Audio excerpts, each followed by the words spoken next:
Happy New Year, everybody, and welcome to episode 7 of the PressBox Party. Dave Benz alongside Tim Ring, and we are thrilled this week to have Ian Eagle, who, if you don't know who Ian Eagle is, what rock have you been living under? Ian Eagle along with Bill Raftery, Ian Eagle along with Hall of Famer Dan Fouts, Ian Eagle along with Jim Spadarkel. You know, NFL on CBS, Westwood One Radio, Brooklyn Nets on the Yes Network, and has been a veteran on so many sports broadcasts over the years. He did the Amen Corner at the Masters at one time. He's been with the French Open and the U.S. Open. Dave, we only got if we list all his accomplishments, that's going to be the entire 30 minutes. Great joining you guys. It's been super. We'll see you later. The big question, how the heck are you finding time to do the PressBox Party podcast? You've got so many things going on. We appreciate the time, but you're very generous to find some time for us with everything you got going on. Well, I heard it was episode number 7. So once you get into the numerical part of it, I had to be here. I prioritize podcasts over everything else. So everything pales in comparison to podcast appearances. I appreciate you guys having me on. No problem. Hey, listen, but Dave was not joking. I look at what you do. We're going to get into a lot of it, but especially when NBA season rolls around. And I say this kind of half jokingly, but really honestly, when NBA season starts, do you feel like 85 to 90% of your waking hours you are preparing for a game? Romo, spin, throw, end zone, caught, Terrence Williams, touchdown Cowboys. Whether it be the NFL or the NBA. Chalmers gives it up, look out, the tomahawk, LeBron James, flying to the rim. Yeah, you nailed it. There is that mentality, and I think you have to maintain that mentality if you're going to be ahead of the sticks, so to speak. Yeah. So for me, it's about getting ahead. If you're a procrastinator, this is not a good job to have because you're going to be feeling it and burning it on both ends. What I've done is compartmentalize a lot, and once I get into the NBA and I find my footing, I find that I can juggle it, I can handle it. The travel is out of my control, and sometimes you're cutting it close. I do a lot of day of travel just to try to streamline the week and create some kind of balance. But there are a few times over the course of the year where I do wake up and I do not know what city I'm in. And even for like 10 seconds, I don't know what I do for a living. I wake up, I think I'm an orthodontist. And I was like, you know what? That's a nice field. It's very competitive, but I think I can make it in that industry. Well, I know, listen, in 10 years with the Timberwolves, there were at least a half dozen times I had to go to the front desk and be like, what's my room number? Yeah. And what I found, and I'm sure this has happened to you. Yeah. What happens to me is if I'm going back to back to back or 3 cities in 4 nights or football to college hoops to NBA, I'll go to my room and the key doesn't work. Then I'll go down to the lobby. I'll say, hey, guys, it's last name Eagle, room 841. The key's not working. They go, they go, sir, you're in 1228. I said, oh, yeah. I got it. Yeah. I'm in the wrong hotel mentally. You're in the wrong hotel, sir. You're down the street. Yeah. Sir, you're in Phoenix. You have a room key for Seattle. Right. It's funny. Speaking of Phoenix, that's where I'm based. And I've become pretty good friends with Dave Pasch over the years, another great Syracuse alum doing great things. Guy. Now he's a pretty hard worker, as you know, as well. I mean, NBA, college basketball, college football. And then he's also the radio guy for the Cardinals locally. I'm not sure how many fans out there know that. And I, talking to Dave about that same thing, the prep work, and it's kind of funny that he said that the easiest, when it comes to prep work, the easiest team to prep for after a while is the Cardinals. And I'm sure you probably feel that way about the Nets. Like, at least I'm good with the Nets. Like there's not, the homework is already kind of filed away in that regard. Yeah. I think if you live in that world, and as Dave can attest to, the familiarity, it just breeds a certain confidence. Nets down 2. Johnson gets a shot off.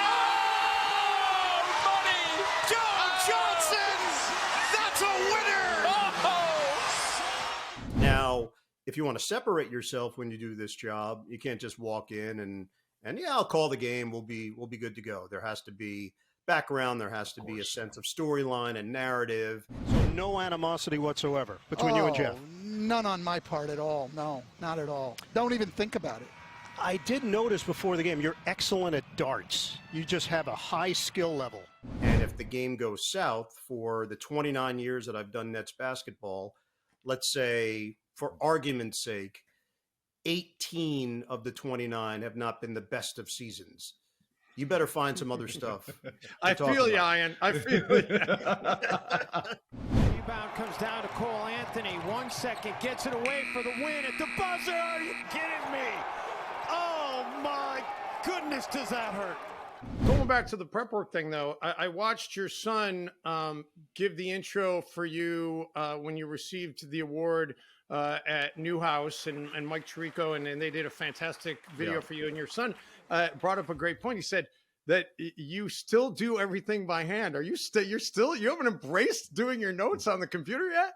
No, I'm still an old school guy, felt pens, color coded, my chicken scratch handwriting.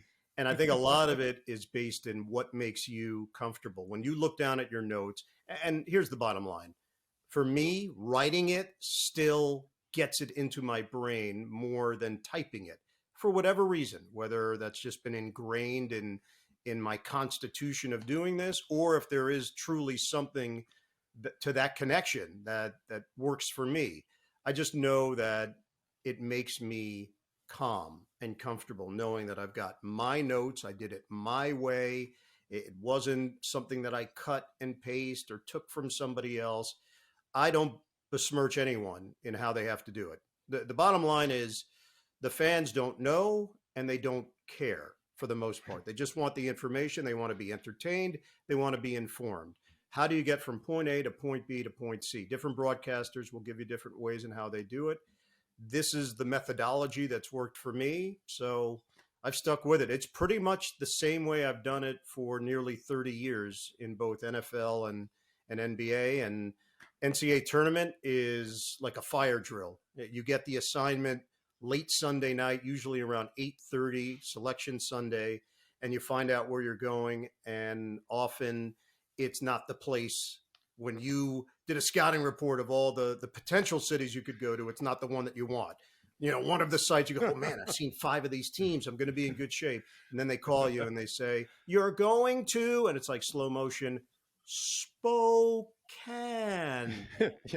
No.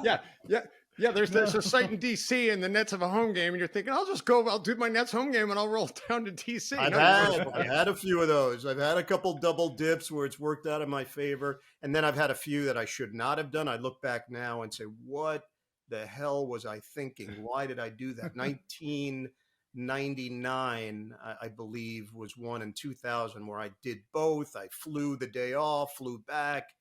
It was a mess. I'm not doing that again. I've learned my lesson.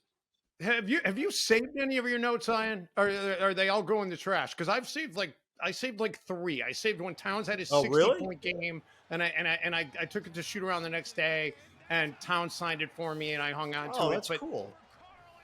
Yeah, I'm not a hoarder, so I don't want to give off this impression that I have a room with 1994 notes on Derek Coleman, Kenny Anderson, Kevin Edwards, Benoit Benjamin, Dwayne Shintzes, Jason Williams, Armin Gilliam, Chris Childs, Chris Morris, on and on and on. I don't want to give off that impression at all. By the way, Jesus. So I'll buy if you have them, I'll buy them from you. Those sound really I keep them in about a 4-year interval. So NFL, I've got 2018 up until where we are now.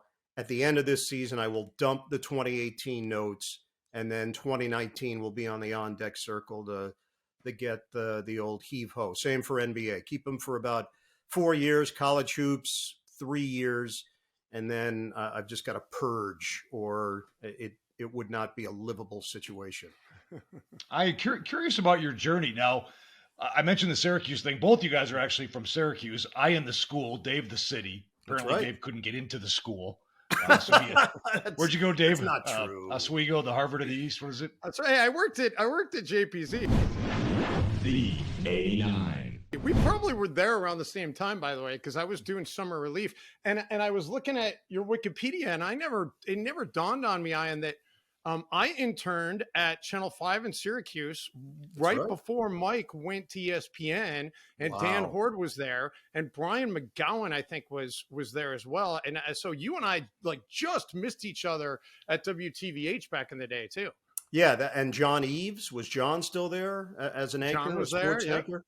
So I graduated in 1990, and then that was it. I did not come back for about a year. I went to Mike Tirico's wedding, which was, I believe, summer of 91, if I remember correctly, and then he was gone. So that might match up with the dates that you're discussing. I met Mike on the sidelines of a high school football game, 1987, in Homer, New York. I went to cover for WJPZ, and I went with a buddy of mine that was also working at the radio station. And Mike had just started at the CBS affiliate. And my buddy said, "Hey, is that Mike Tirico over on the sidelines?" I go, "Yeah, I think so." He's like, "Well, let's go say hello." I was like, "Nah, I don't want to bother him." He's like, "Are you kidding? He'd love to hear from us." So we walked over there and we introduced ourselves. And Mike is among the nicest human beings and friendliest people you'll ever meet. He says, "Where are you from?" I said, "Oh, I'm from Queens." He said, "I'm from Queens." This is pre-internet, pre-Wikipedia. You couldn't learn anything about anybody.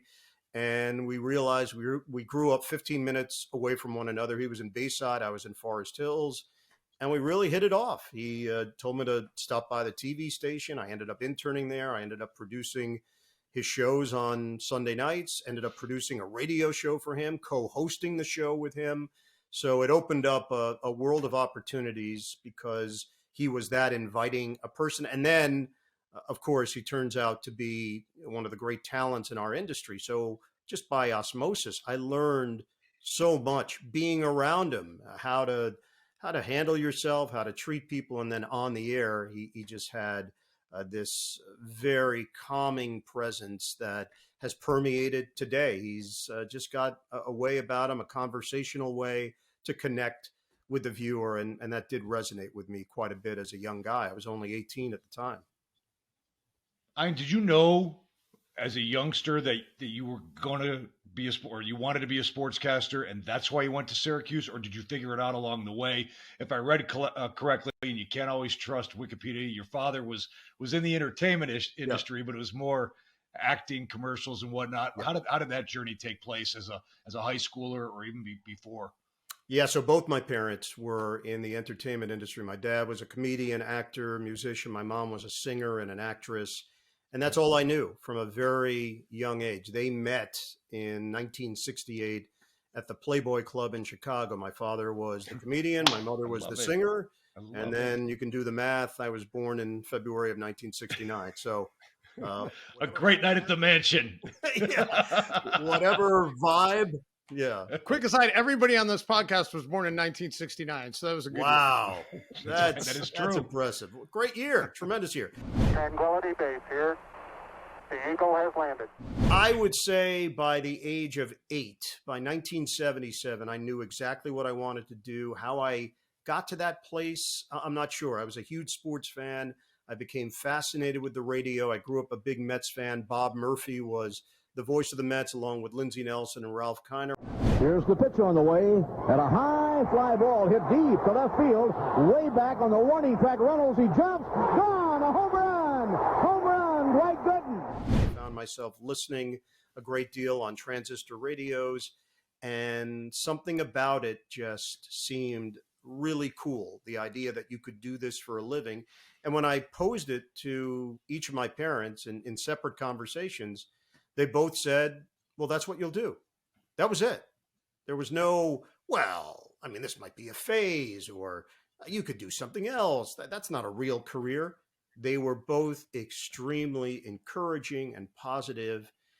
And as a kid, that fuels you. It injects you with a confidence. And I knew nothing about the industry. And my parents didn't really know anything about the broadcasting industry, but they were both very much optimistic that I could do it. So I believed it. And from that point on, I just had a real objective in mind that I would do this one day. So Syracuse was very much on my mind when I started looking at schools. And you were there. Was your freshman year, 86, 87, Keith Smart? Was that your freshman year? It was. So freshman year, I was pledging a fraternity at the time. And a bunch of my buddies ended up going down to New Orleans for the national championship game. I stayed back because that was part of the duties of being a pledge, and remember it vividly, just the emotional roller coaster of that game. Smart takes the shot, and the Hoosiers with 3 seconds. And then the assumption that, all right, Syracuse will win a bunch of these. Like, we're ready to bust through and win titles. Little did we know that was, at the time, the apex, and it wasn't until Carmelo Anthony showed up and Syracuse finally got their national championship. But, yeah, it was actually a really good time sports-wise at Syracuse. Basketball team, football team with Coach McPherson and Donnie McPherson, who probably could have won the Heisman that year. Tim Brown won it with Notre Dame. They went to the Sugar Bowl and had a chance to win the championship. The tie with Auburn, Pat Dye playing for the tie. And then the lacrosse team. They won 3 national championships. I had never seen lacrosse in my life. I didn't know anything about it.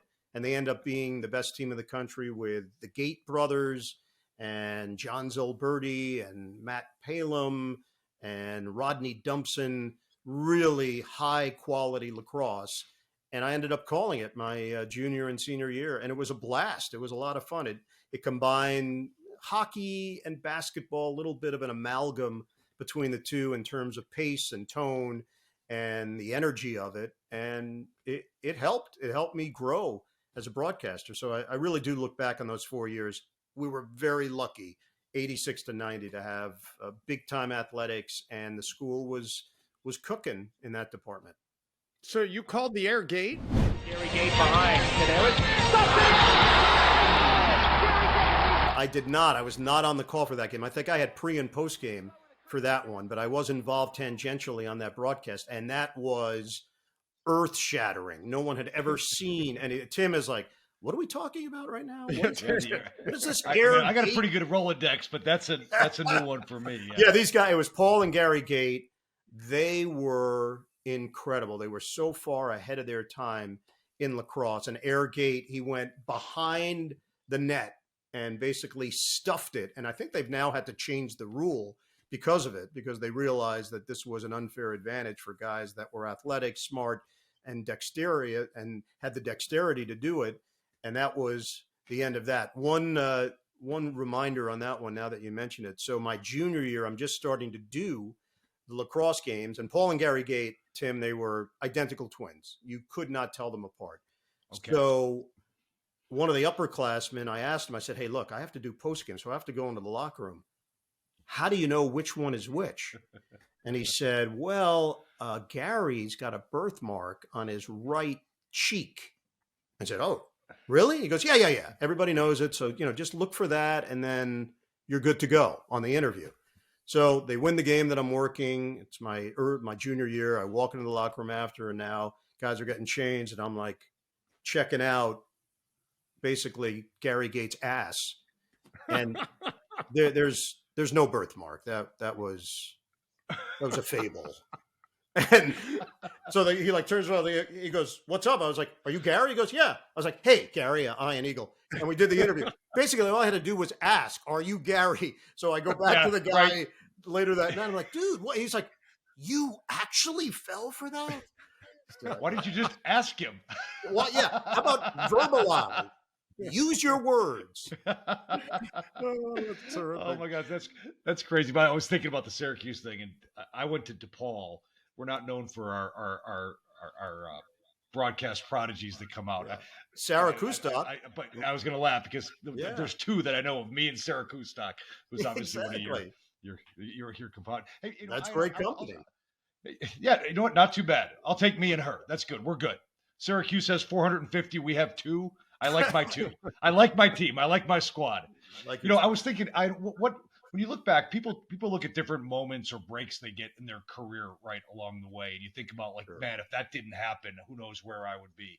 And it's not the biggest break or the most important break is not always the best job or the best salary that you get. It could be, but it's not always that way. When you look back at your career path, was there one moment that you look back, could have been early, could have been in the middle of your career, where you say that was maybe the most critical break I got in my career?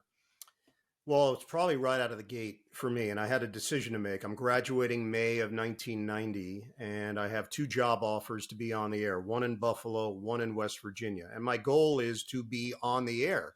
That's what I was working towards. I felt like I had improved each year that I was at Syracuse, and I was ready for the next step professionally.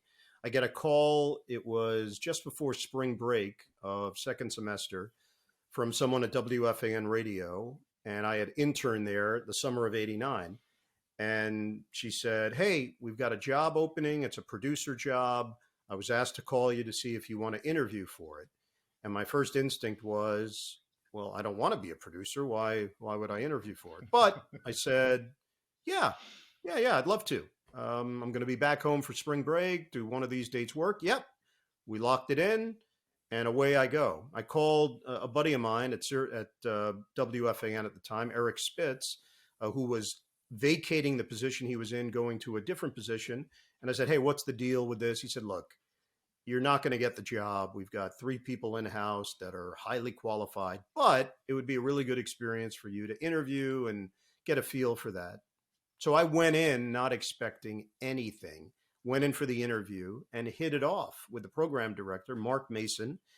And 15 minutes in, he said, "Well, when do you graduate?" I said, "May 10th. He said, "Well, when could you start?" I said, "May 12th. I'd need a day to get home." And we spoke for about 30 minutes. I left. I saw Eric on the way out. He said, "How'd it go?" I said, "I think it went really well." He went, "All right, I'll call you in a week and let you know what's going on." He called me later that day. He said, "I don't know what you said to Mark, but he wants to hire you." And so I had a decision to make at that point. Do I take this job in my hometown in a role that I do not want, but it's a bridge potentially to something? Or do I go the on-air route and then hope that I get my tape in the right hands and move from market to market to market to one day maybe get a shot in New York? And I elected to take the New York job as a producer. I was told definitively by everybody at FAN, "Hey, look, if you want to be on the air, do not take this job. We are not hiring you to be on the air. We don't believe that you will ever be on the air here. Take this job if you just want to be in this environment." And I rolled the dice and I took the job with the idea that I had a better chance to make it within the WFAN world if I was there than if I was in Buffalo or West Virginia and sending them tapes every 3 months. And it worked out. It took about a year and change, and I got a chance to be on the air September of '91. One of the update anchors was sick, had pneumonia, and as cliche as it sounds, on a Friday at 4:00, I got asked to do a Sunday update shift. And then that was it. I was on that shift every week for the rest of 1991. I did well enough. I got put on the air as a talk show host. I did a 5-hour pregame show for the Super Bowl with Steve Levy in January of '92. And then everything changed. At that point, they started to see me in a different light, and it validated my decision. But there were moments, there were definitely times at the 6-month mark, at the 1-year mark, where I started questioning, hey, I may need to get out of here. In fact, Dave, you can relate to this. When Tirico left, he called me and said, "Hey, the job's going to open up. I'm going to ESPN, and I'm more than happy to recommend you. What do you want to do in your life?"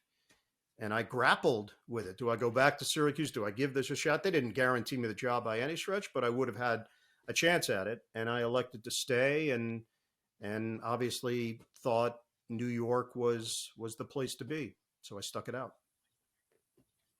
Well, I just don't know how you can sleep at night knowing you never really made it in local TV. And I mean, that's just Is it hard knowing that you couldn't shoot high school football on a Friday night, come back and edit it, and then read the highlights? Because that's how the real guys did it.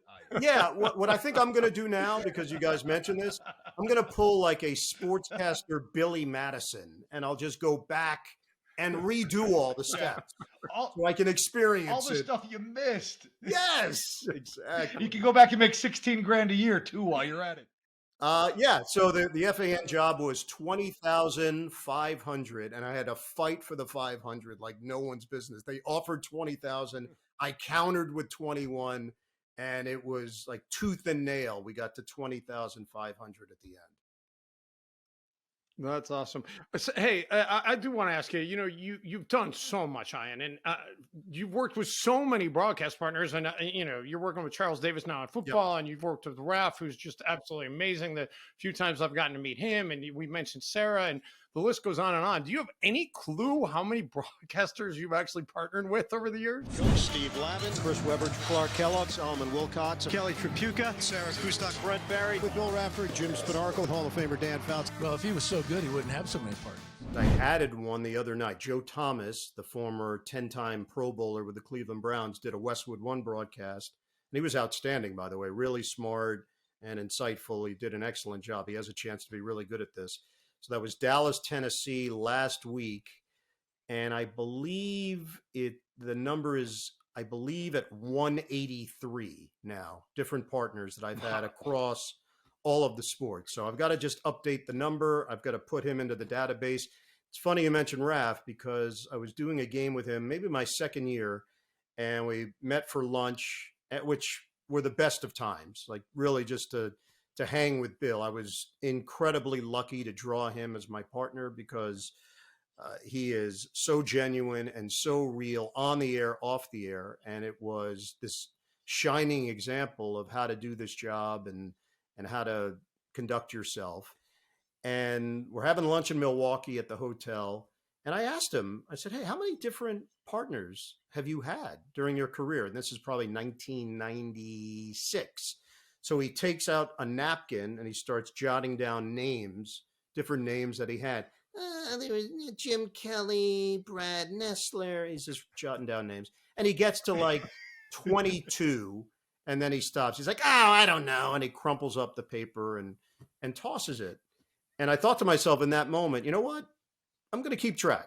If someone one day wants to ask, I will have a list. And I do have a list of all the different people I've worked with across different platforms on football, basketball, NBA, college hoops, track and field, golf, tennis, boxing, you name it. So it exists. One day I'll put it out into the universe on my burner account. About 23 years ago, I awoke to a voicemail from I think it was an unknown number. No, it was obvious from Dave's number. So, and it was a Bill Raftery at a bar, having a good time. And it was a drunken, rambling message about DePaul basketball it had to be 2 minutes long. And I'm like, what the fuck is this? And it turns out David bumped into Raft at a bar at the Masters in Augusta and said, you got to call my friend and talk to Paul basketball. So Raftery, I didn't answer because it was probably 2 a.m. And I should have saved it. It was I could recreate the message. I could absolutely recreate the message for you. Here's how the message was. Hey, Tim, you dick. Dallas Comegy's my ass. Something to that effect. Yeah, that's pretty much it.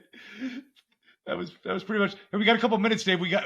Go ahead. You got one. I got one for him too. No, yeah. Well, listen. I'm sure you get a ton of people asking you to come on. I appreciate the time, so I'm going to try to keep it at the hard 30. But I got to ask you before you go. All the things you've called, and I know this has got to be a really tough question to answer. But is there one moment that stands out to you when you're retiring and people are going to say, which hopefully isn't going to be for another half a century, but when you're ready to retire and people are going to play back the Iron Eagle highlight reel. Manning lets it fly. It's caught by Thomas. There's the record.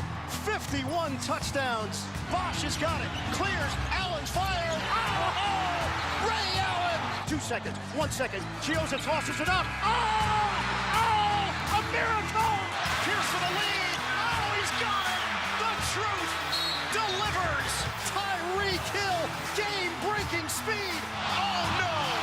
No, he didn't. Half-court heave. A prayer at the buzzer.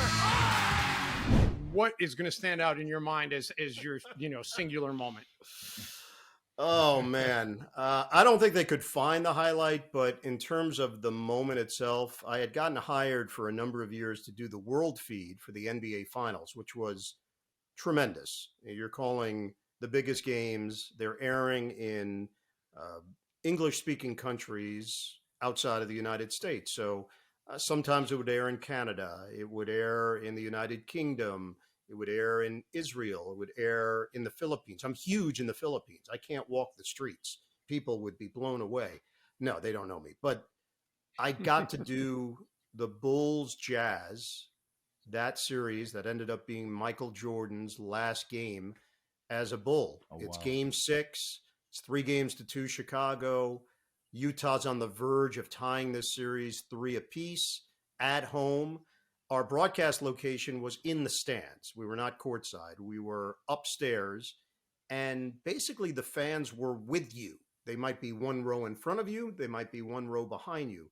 So you could feel the energy and the swing and the visceral nature of what was happening during the event. And Salt Lake City fans were ready to explode, to force a game 7. And to have Jordan change all that with a little fend off on Brian Russell and then the jump shot, I will never forget that moment. Russell was already falling, by the way. Some Chicago natives will tell you, clean. He escorted him to a table like a maitre d'. Yeah. What that felt like in the moment. The shift was insane. Final minute, I'd be remiss if we did not ask you about, there are jobs and then there are honors, and I think you've been bestowed the honor in 2024 of taking over March Madness Final Four for Jim Nantz. What does that mean to you? Your thoughts on replay? I remember, well, we all do. We were seniors in college when Jim took over from Brent, and those were different circumstances, thankfully, for you. So this is an easier transition. Your thoughts on what that means to you personally, professionally, and the whole enchilada here? Yeah, it means the world. First of all, the vernacular is important. I'm succeeding Jim in this job. Jim had an unprecedented run, 30 years. It will never be matched. It will never even be close, just based on where we are in the business and rights and what have you. What he's done is astonishing. To be associated with that event for as long as he's been, it's incredible, truly.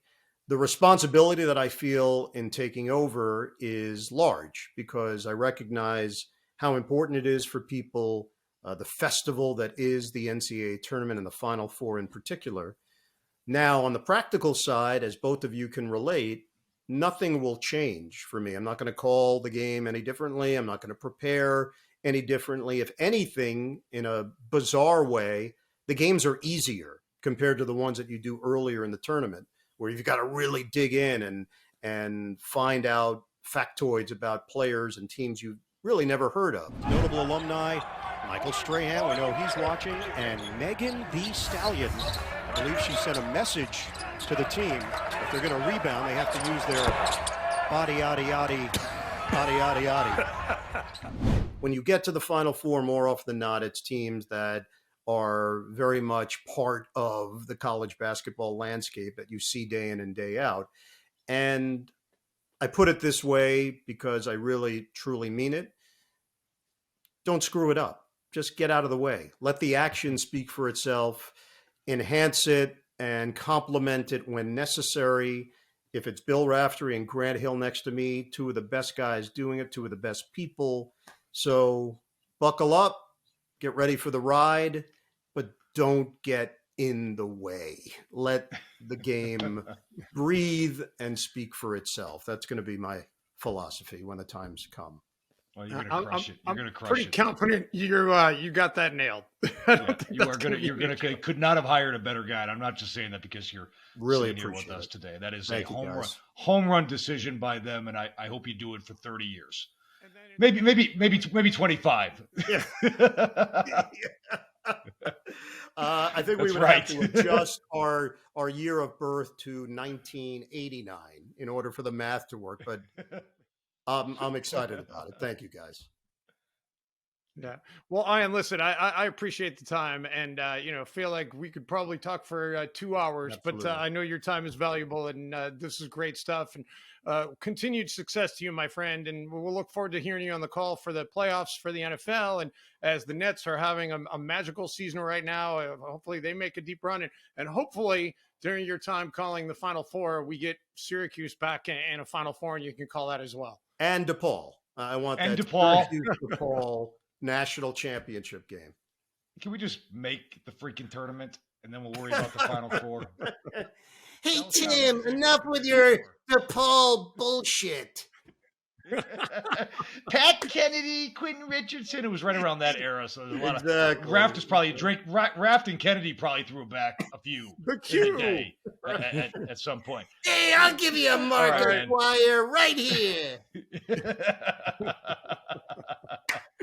Oh God, I can't think of a better way to end this podcast.